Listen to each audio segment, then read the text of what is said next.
주님의 은혜와 평강이 여러분 삶 가운데 가득하기를 축복합니다. 오늘 본문은 예레미야 27장 이어서 28장입니다. 요시아의 아들 시드기야가 유다 왕이 되어 다스리기 시작할 무렵에 주님께서 예레미야에게 말씀하셨다. 주님께서 나에게 이렇게 말씀하셨다. 너는 나무 멍에들을 만들어 밧줄을 달고 그 멍에들을 네 목으로 메어다가 지금 유다 왕 시드기야를 만나려고 예루살렘에 와 있는 사절들에게 나누어 주어 그것들을 에돔 왕과 모압 왕과 암몬 사람의 왕과 두로 왕과 시돈 왕에게로 보내어라. 너는 또 그들에게 이렇게 명령하여 각자 상전에게 전하게 하여라. 나 만군의 주 이스라엘의 하나님이 말한다. 너희는 각자 상전에게 전하여라. 내가 큰 권능과 편팔로 이 땅을 만들고 이 땅 위에 있는 사람과 짐승도 만들었다. 그러므로 나의 눈에 드는 사람에게 이 땅을 맡기겠다. 지금 나는 이 모든 나라를 나의 종 바빌로니아 왕 느부갓네살의 손에 맡겼으며 들짐승도 그에게 맡겨서 그가 부리게 하였다. 그러므로 모든 민족이 느부갓네살과 그의 아들과 그의 손자를 섬길 것이다. 물론 바빌로니아도 망하고 느부갓네살도 망할 때가 올 것이다. 그때가 되면 그의 나라도 강한 족속들과 위대한 왕들을 섬길 것이다. 그러나 바빌로니아 왕 느부갓네살을 섬기지 않으면 바빌로니아 왕의 멍에를 목에 매지 않는 민족이나 나라가 있으면 나는 그 민족을 전쟁과 기근과 연병으로 처벌해서라도 그들을 바빌로니아 왕의 손에 멸망당하게 하겠다. 나 주의 말이다. 그러므로 너희에게 있는 예언자들이나 점쟁이들이나 해몬가들이나 박수들이나 마수사들이 너희에게 바빌로니아 왕을 섬기지 않게 될 것이라고 말해도 너희는 듣지 말아라. 그들의 예언은 거짓이다. 너희가 그들의 말을 듣게 되면 너희는 고향 땅에서 멀리 쫓겨나게 될 것이다. 내가 너희를 내쫓아 멸망하게 할 것이다. 그러나 바빌로니아 왕의 멍에를 목에 메고 그를 섬기는 민족에게는 내가 고향 땅에 남아 농사를 지으며 그대로 살 수 있게 하겠다. 나 주의 말이다. 나는 유다 왕 시드기야에게도 이와 똑같은 말을 전하였다. 여러분들은 바빌로니아 왕의 멍에를 메고 그와 그의 백성을 섬겨서 살아남도록 하십시오. 주님께서 바빌로니아 왕을 섬기지 않는 백성은 전쟁과 기근과 연병으로 죽이겠다고 말씀하셨는데 어찌하여 임금님과 임금님의 백성은 그와 같이 죽으려고 하십니까? 그러므로 여러분에게 바빌로니아 왕을 섬기지 않게 될 것이라고 예언하는 자들의 말을 듣지 마십시오. 그들이 여러분에게 하는 예언은 거짓입니다. 주님께서는 이렇게 말씀하셨습니다. 나는 그들을 보내지 않았는데 그들은 거짓으로 내 이름을 팔아 예언한다. 너희가 그 말을 들으면 내가 너희를 쫓아낼 것이며 너희는 그러한 예언자들과 함께 멸망하고 말 것이다 하셨습니다. 그리고 나는 제사장들과 이 모든 백성에게 이렇게 말하였다. 나 주가 말한다. 너희는 주의 성전의 기구들이 이제 곧 바빌로니아에서 되돌아올 것이라고 하는 너희 예언자들의 말을 듣지 말아라. 그들이 너희에게 하는 예언은 거짓이다. 너희는 그들의 말을 듣지 말고 바빌로니아 왕을 섬겨서 살아남도록 하여라. 어찌하여 이 도성이 폐허가 되어야 하겠느냐. 그러므로 그들이 예언자들이라고 한다면 정말로 그들이 주의 말씀을 받은 사람들이라면 차라리 그들은 주의 성전과 유다 왕궁과 예루살렘에 아직 남아있는 기구들을 더 이상 바빌로니아에 빼앗기지 않게 해달라고 만군의 주에게 호소해야 옳을 것이다. 나 만군의 주가 기둥과 높바다와 받침대와 아직 이 도성에 남아있는 기구 곧 바빌로니아 왕 느부갓네살이 유다 왕 여호야김의 아들 여고냐와 유다와 예루살렘의 모든 민족을 예루살렘에서 바빌로니아로 붙잡아 갈 때에 남겨뒀던 것들에 관하여 말하겠다. 참으로 주의 성전과 유다 왕궁과 예루살렘에 남아있는 그 기구를 두고 나 만군의 주 이스라엘 하나님이 말한다. 그것들도 바빌로니아로 실려가서 내가 찾아올 때까지 그냥 그곳에 남아있을 것이다. 나 주의 말이다. 그리고 그 후에 내가 그것들을 이곳으로 다시 옮겨 올 것이다. 아멘. 28장 같은 해 곧 시드기야가 유다 왕이 되어 다스리기 시작한 지 4년째가 되던 해 다섯째 달에 일어난 일이다. 기브온 사람 아술의 아들 하나냐라는 예언자가 있었는데 그가 주님의 성전에서 제사장들과 온 백성이 보는 앞에서 나에게 이렇게 말하였다. 나 만군의 주 이스라엘 하나님 말한다. 내가 바빌로니아 왕의 멍에를 꺾어버렸다. 바빌로니아 왕 느부갓네살이 이곳을 탈취하여 바빌로니아로 가져간 주의 성전의 모든 기구를 내가 친히 2년 안에 이곳으로 다시 가져오겠다. 또 유다 왕 여호야김의 아들 여고냐와 바빌로니아로 잡혀간 유다의 모든 포로도 내가 이곳으로 다시 데려오겠다. 나 주의 말이다. 내가 반드시 바빌로니아 왕의 멍에를 꺾어버리겠다. 그러자 예언자 예레미야가 주님의 성전에 서 있는 제사장들과 온 백성이 보는 앞에서 예언자 하나냐에게 대답하였다. 그때 예언자 예레미야는 이렇게 말하였다. 아멘. 주님께서 그렇게만 하여 주신다면 오죽이나 좋겠소. 당신이 예언한 말을 주님께서 성취해 주셔서 주님의 성전 기구와 모든 포로가 바빌로니아에서 이곳으로 되돌아올 수 있기를 나도 바라오. 그러나 당신은 이제 내가 당신의 귀와 온 백성의 귀에 이르는 이 말을 들으시오. 옛날부터 우리 선배 예언자들은 많은 나라와 큰 왕국에 전쟁과 기근과 연병이 닥칠 것을 예언하였소. 평화를 예언하는 예언자는 그가 예언한 말이 성취된 뒤에야 비로소 사람들이 그를 주님께서 보내신 참 예언자로 인정하게 될 것이오. 예언자 하나냐가 예언자 예레미야의 목에서 나무멍에를 빼앗아 꺾어버렸다. 그리고 하나냐는 온 백성이 보는 앞에서 이렇게 말하였다. 나 주가 말한다. 내가 2년 안에 바빌로니아 왕 느부갓네살의 멍에를 모든 민족의 목에서 벗겨서 이와 같이 꺾어버리겠다. 예언자 예레미야는 그 자리를 떠났다. 예언자 하나냐가 예언자 이라미야의 목에서 나무 멍에를 빼앗아 꺾어 버린 뒤에 주님께서 예레미야에게 이렇게 말씀하셨다. 너는 가서 하나님에게 이렇게 전하여라. 나 주가 말한다. 너는 나무로 만든 멍에를 꺾어 버렸으나 오히려 그 대신에 쇠로 멍에를 만들고 말았다. 진실로 나 주 만군의 주 이스라엘 하나님이 말한다. 내가 이 모든 민족의 목에 쇠로 만든 멍에를 메어놓고 바빌로니아 왕 느부갓네살을 섬기게 하였으니 그들이 그를 섬길 수밖에 없다. 나는 심지어 들짐승도 그에게 넘겨주었다. 예언자 하나냐에게 말하였다. 하나냐는 똑똑히 들으시오. 주님께서는 당신을 예언자로 보내지 않으셨는데도 당신은 이 백성의 거짓을 믿도록 하였소. 그러므로 주님께서 이렇게 말씀하셨소. 내가 너를 이 지면에서 영영 없애버릴 것이니 금년에 네가 죽을 것이다. 네가 나 주를 거역하는 말을 하였기 때문이다. 예언자 하나냐가 바로 그의 7째 달에 죽었다. 아멘.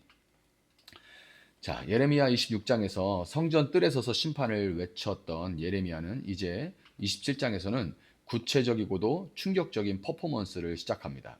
하나님께서는 예레미야에게 줄과 멍에를 만들어 네 목에 매라 그렇게 말씀하시죠. 그리고 유다 왕 시드기야를 찾아온 주변 나라의 사절단과 왕 그리고 제사장들에게 그 상태로 가서 선포하게 하시는 거예요. 그 메시지의 핵심은 뭐였냐면 바빌론 왕의 멍에를 메고 그를 섬기라는 거예요. 자기 목에 멍에를 맨 것처럼 너희들도 바빌론 왕의 멍에를 메고 그를 섬겨라 라는 겁니다. 당시 상황에서 이 말은 듣는 이들에게 엄청난 분노를 일으키는 메시지였습니다. 이 바빌론이라는 강대국을 두고 우리가 뭐 지금 연합군 만들듯이 어떻게 연합해서 이걸 상대할까, 이 강대국을 상대할까, 뭐 이런 회의를 위해서 모였는데 거기에 예언자가 와서 멍에를 주렁주렁 이렇게 메고 와가지고 바빌로니아 왕이 매주는 멍에를 메고 그를 따르라 이렇게 얘기를 하는 거예요. 나라를 지키기 위해서 동맹을 맺고 결사항전을 준비하는 이들에게 항복을 권하는 예레미야는 이 국가의 사기를 꺾는 매국노처럼 보였을 겁니다. 세상에 자기 나라를 팔아먹으라고 그냥 항복하라고 싸워보지도 않고 항전하다가 잃어버린 것은 뺏을 수나 있지 다시 되찾을 수나 있지 그냥 넘긴 것은 찾을 수 없다 뭐 이러면서 이제 세상에 저런 매국노가 다 있냐 뭐 이런 반응이었겠죠. 그러나 우리는 여기서 반드시 기억해야 될 사실이 있습니다. 예레미야가 전한 황복의 권고는 나라를 포기하라는 말이 아닙니다. 뭐 내 유익을 위해서 나라 팔아먹을 그랬던 매국노들이 아니죠. 심판의 한복판에서도 하나님 백성을 살리시려는 하나님의 생명의 길을 그는 전했던 거예요. 하나님 바빌론을 도구로 사용하셔서 유다의 죄를 징계하기로 결정하셨습니다. 그래서 매국노와 이 예레미야의 메시지가 완전 다른 건 뭐냐면 매국노들은 그냥 자기 이익을 위해서 팔아먹은 거잖아요. 그리고 그들은 뭐 예를 들어 우리나라가 일본에다가 나라를 팔았던 그 친일파 매국노들을 보면 그들은 분명히 일본은 너무 커서 우리는 이 조선이라는 나라는 어떻게 할 수가 없다. 내가 여기서 빨리 나라를 다 넘겨주고 내가 챙길 거 챙기는 게 유익이다. 일본에서 자리를 차지하는 게 유익이다. 이렇게 생각했지만 예레미야는 절대 그런 사람이 아니었죠. 심지어 말도 안 되는 메시지를 전합니다. 그러니까 우리나라로 비교해서 얘기하자면 일본한테 몇 년을 지배당하겠고 정화되겠지만 반드시 회복할 것이다. 반드시 하나님께서 나라를 돌려주실 것이다. 이 말은 하나님이 이뤄주시지 않았다면 이건 정말 공수표죠.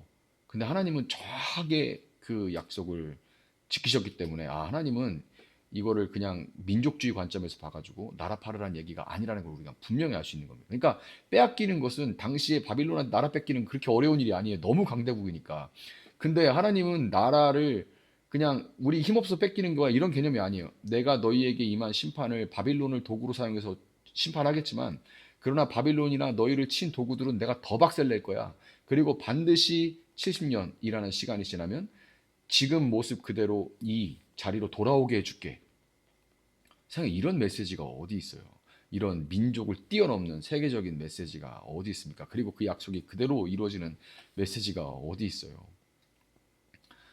그러니까 이제 역사 속에서 우리는 분명히 알 수 있는 거죠. 이 하나님이 내리신 이 징계는 파멸을 위한 게 아니라 정화를 위한 것이었다는 걸 알 수 있는 겁니다. 따라서 하나님의 멍에를 받아들이는 것, 즉 바빌론에 복종한 것은 하나님의 주권을 인정하는 것이고 그분의 징계 아래 자기를 낮추는 겸손의 표현이었습니다. 하나님께서는 징계 중에서도 우리가 죽기를 원치 않으시고 도리어 그 시간을 통해 다시 살아날 길을 열어주셨습니다.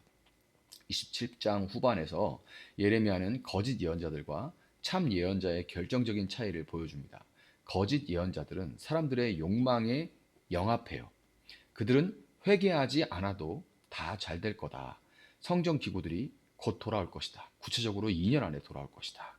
이게 사람들이 아주 듣기 원하는, 또 뭔가 눈에 보일 것처럼 2년 이러니까 짧고도 그렇게 길지 않고 막 이러면서도 될 것처럼 보이는, 뭔가 시각화해주고 그런 달콤한 평화를 사람들은, 그런 약속을 원하죠. 그들은 자신의 일신상의 안위와 인기를 위해 하나님 말씀을 왜곡합니다. 반면에 참 예언자는 하나님의 진노 앞에 선 백성들을 보면서 하나님께 간구해서 남은 기구들이라도 빼앗기지 않게 해주십시오 하고 이렇게 기도해라 이렇게 외칩니다. 참 예언자는 현실을 도피하게 만드는 메시지를, 긍정의 메시지를 전하는 사람이 아니라 징계의 현실을 직시하게 하고 그 고난의 시간 동안에 하나님의 긍휼을 구하게 하는 사람이 참 예언자입니다.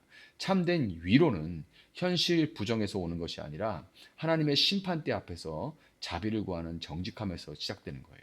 28장에 들어서면 거짓 예언자의 대표격인 하나냐라는 사람이 등장하죠. 그는 구체적인 수치까지 제시하면서 2년 안에 바빌론이 망하고 모든 것이 회복될 것이다 라고 큰 소리를 뻥뻥 칩니다. 거기에 하나님이 이렇게 말씀하셨다라는 말 덧붙이죠. 예레미야의 멍에를 이렇게 갖다가 꺾어버리는 그런 퍼포먼스도 해요. 예레미야가 이거를 멍에를 메고 와가지고 바빌로니아 느부갓네살에게 이 매주는 멍에를 매라 이렇게 얘기하니까 그 멍에를 갖다가 꺾어버리는 그런 퍼포먼스까지 보여줘요. 2년 안에 하나님께서 이렇게 하실 것이다. 이때 예레미야 이후 의외의 반응을 보입니다. 예레미야가 6절에서 그는, 예레미야가 아멘, 아멘, 주님께서 그렇게 하시기를 바랍니다 라고 답해요.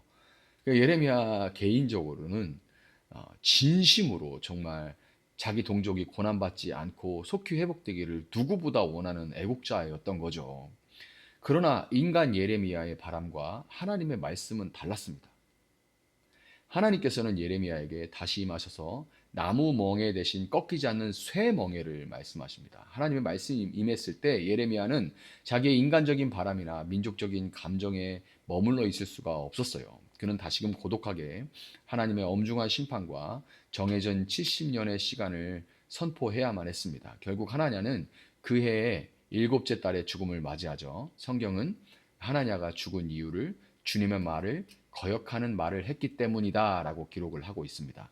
거역하는 말이라는 것은 뭐 하나님에게 욕을 하거나 신성 모독만을 하는 것을 의미하지 않아요. 하나님의 뜻이 아닌 것을 마치 하나님의 말씀인 양 전해서 백성들을 미혹하는 것이야말로 가장 무서운 패역인 겁니다. 말씀을 전하는 자들이 가장 두려워해야 할 지점이 바로 여기에요. 나의 생각과 하나님의 뜻을 혼동하지 않는 것. 사람들이 듣고 싶어 하는 말이 아니라 하나님이 하라고 하신 말씀을 정직하게 전하는 것이 예언자의 사명인 것입니다. 세상의 눈으로 볼 때 바빌론 포로 70년은 불가능해 보이는 절망의 시간이었을 겁니다. 그러나 그것은 하나님의 약속 안에 있는 약속된 연단이었죠. 하나님은 심판 중에도 회복의 시점을 정해두셨고 반드시 돌아오게 하실 것이라는 약속을 잊지 않으셨습니다. 사람의 계산으로는 결코 이해할 수 없는 방식일지라도 하나님은 죽음의 골짜기를 지나서 생명의 땅으로 인도하시는 분이십니다. 오늘 살아가는 우리에게도 때로는 감당하기 힘든 인생의 멍해가 지워질 때가 종종 있습니다. 그때 우리는 내 생각과 계획대로 상황이 빨리 해결되기를 바라면서 거짓된 위로, 내 귀에 달콤한 어떤 메시지를 찾아다니기가 쉽습니다. 사실은 내가 듣고 싶은 것을 들어서 그 메시지에 내 마음을 투사해서 그대로 믿어버리고 싶은 거죠. 하지만 오늘 말씀을 통해서 우리가 붙들어야 할 진리는 아주 명확합니다. 하나님께서 허락하신 징계와 연단의 시간을 정직하게 대면해야 한다는 거죠. 우리의 삶을 주관하신 하나님은 결코 우리를 망하게 하려 하시는 것이 아닙니다. 지금 겪고 있는 고난의 터널은 우리를 정결하게 하시고 더 크고 영원한 하나님의 나라를 상속받게 하시려는 하나님의 사랑의 공정인 것입니다. 내 생각에는 불가능해 보이고 도저히 이해되지 않는 상황일지라도 역사를 주관하시는 하나님의 선하심을 신뢰할 수 있기를 바랍니다. 우리가 하나님의 주권을 인정하면서 그분의 말씀 앞에 우리 자신을 낮출 때 비로소 진정한 치유와 회복의 역사가 시작될 것입니다. 오늘 하루 나를 향한 하나님의 선하신 약속을 신뢰하고 붙들며 어떤 형편에서든지 하나님의 말씀에 순종하는 참된 신자의 삶을 살아갈 수 있기를, 그리고 여러분의 삶의 모든 현장 위에 하나님의 긍휼과 평강이 가득하게 임하기를 예수님의 이름으로 축복합니다. 잠시 기도하겠습니다. 사랑하시는 주님, 그렇습니다. 주님, 우리 삶 가운데 일어나는 이해하기 어려운, 납득하기 어려운 그런 상황 가운데도 하나님, 우리가 듣기 원하는 그런 메시지보다 하나님께서 오늘 우리에게 들려주시는 메시지에 정직하게 귀를 기울이며 우리에게 잘못된 것이 있다면 돌이키게 하시고 우리에게 있는 상처는 기억나게 하셔서 주님 치유되게 하시고 회복되게 하시고 더 강하고 굳건해질 수 있도록 주님 도와주시기를 원합니다. 하나님이 선하심을 십자가를 바라보며 붙들게 하시고 그 선하신 하나님의 말씀에 순복하며 오늘 하루를 인내하며 오래 참음으로 살아갈 수 있도록 주님 도와주시기 원합니다. 그 어느 시대보다 오래 참음이라는 말이 어울리지 않는 시대인 것이 분명합니다. 갈수록 더 그렇고 사람들은 그래서 즉각 어떤 해결책이나 즉각 어떤 응답을 받을 수 있는 길들을 선호합니다. 돈으로 무속인을 찾아가기도 하고 그리고 그들의 메시지, 내가 듣고자 하는 메시지에 귀를 기울이며 스스로를 믿어버리기도 합니다. 주님, 이 폐역하고 악한 세대 가운데 그럼에도 불구하고 이 세상과 어울리지 않는 그 길 오래 참고 주의 말씀에 귀 기울이며 기다리고 순종할 수 있는 저희들 되게 하셔서 어제보다 오늘보다 내일 우리가 더 연단 가운데 온전한 주님의 사람으로 성장해 갈 수 있도록 주님 도우시고, 주님 하나님이 약속하신 그 회복의 역사, 이스라엘이 역사에 단 한 번도 없이 70년 바빌론 포로가 되었다가 자기 나라를 되찾았던 것처럼 하나님, 우리 삶 가운데도 하나님의 약속이 반드시 이루어지는 그 역사를 경험할 수 있도록 주님 도와주시고, 오늘 고난 가운데 어려움 당하고 있는 성도들 가운데 그 마음 가운데 다시금 하나님의 약속의 확신으로 그 마음이 굳건하게 주님 도와주시고 그 어느 때보다 십자가의 사랑이 그 마음 가운데 더 풍성하게 임할 수 있도록 도와주시옵소서. 감사하며 예수님의 이름으로 기도합니다. 아멘. 오늘 주신 말씀 붙들고 계속해서 기도합니다.